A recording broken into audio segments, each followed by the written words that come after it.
Selamat malam, Pak. Di sini saya akan mempresentasikan hasil dari diskusi kelompok kami, yaitu prediksi penyakit jantung menggunakan support vektor machine learning. Di sini saya akan memperkenalkan diri terlebih dahulu. Nama saya Sinta Ulida Soid dan teman saya Ramala Salam, Stacy Jevanya. Eh, Mereka sedang berhalangan.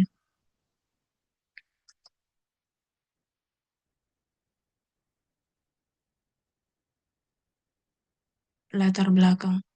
Penyakit jantung merupakan salah satu penyakit berbahaya yang dapat menyebabkan kematian.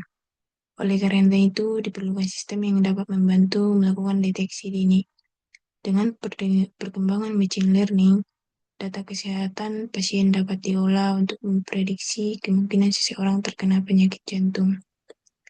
Tujuannya untuk membangun model machine learning untuk klasifikasi penyakit jantung menggunakan algoritma support vector machine atau SPM, mengevaluasi performa model berdasarkan akurasi dan metrik evaluasi. Adapun dataset yang kami gunakan di sini adalah Heart Disease Cleveland atau UCL dari KG.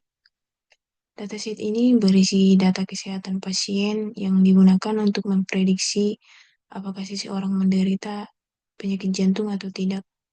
Jumlah datanya ada 297 baris data, jumlah atribut ada 14 fitur atau 14 kolom.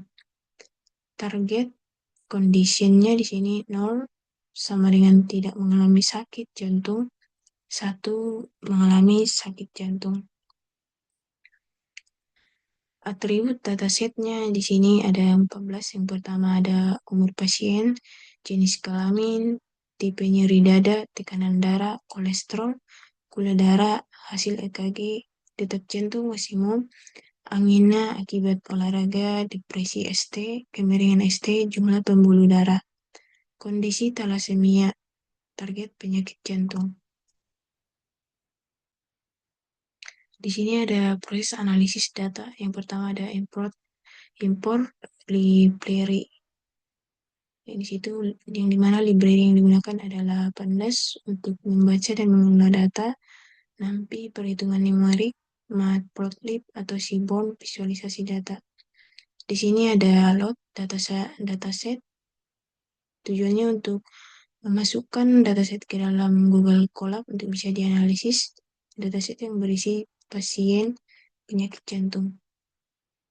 Langkah ketiga di sini ada menampilkan data awal. Di sini akan ditampilkan 5 data pertama untuk melihat struktur dataset.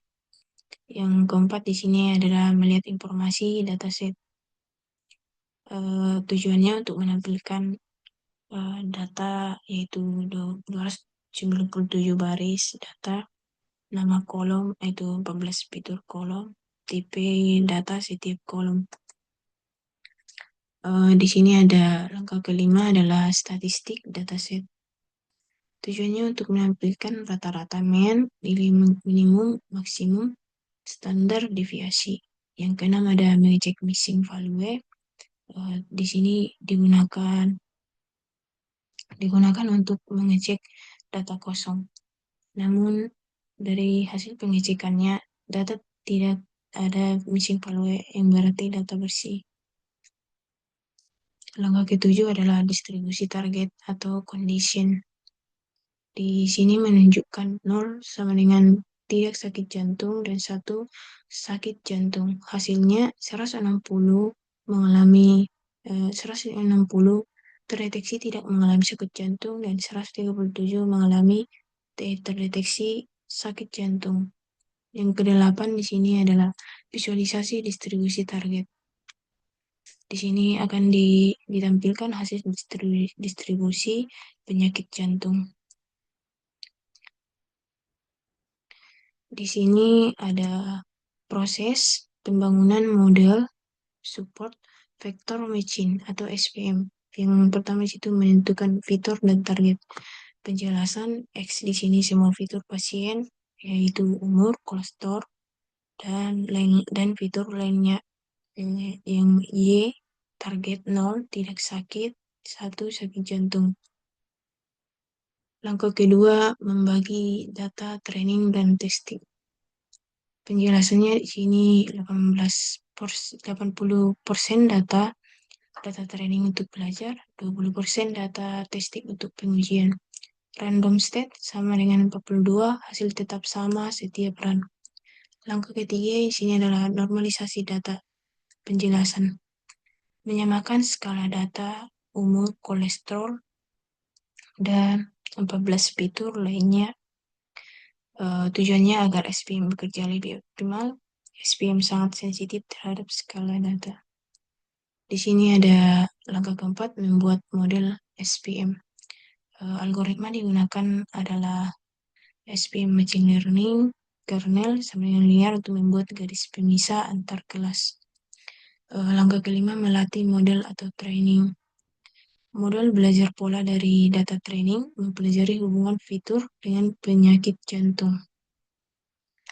Yang keenam, melakukan prediksi testing. Penjelasan.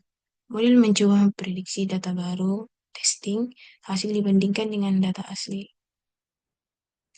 Di sini ada langkah ketujuh, evaluasi akurasi. Dan kedelapan, confidence metric.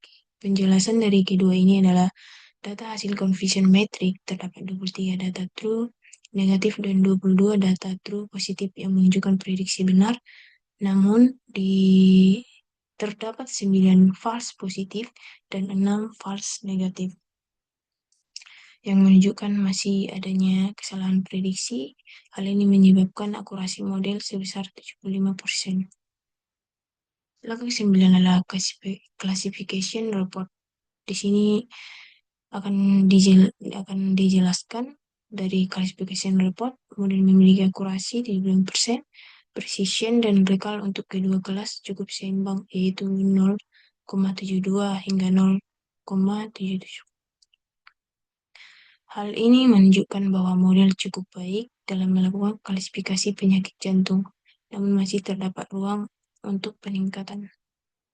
Kesimpulan dari proyek ini adalah berdasarkan hasil proyek, algoritma support vector machine SPM berhasil digunakan untuk memprediksi penyakit jantung menggunakan dataset heart disease prevalence atau UCL. Setelah melalui tahap pre-processing, training, dan evaluasi, model menghasilkan akurasi sebesar 75%.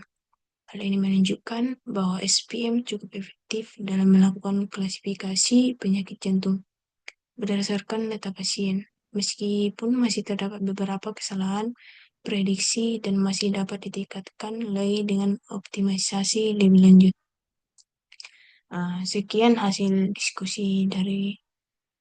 hasil presentasi dari saya yang mewakili kelompok kami. Jika ada kesalahan kata, mohon dimaafkan. Terima kasih.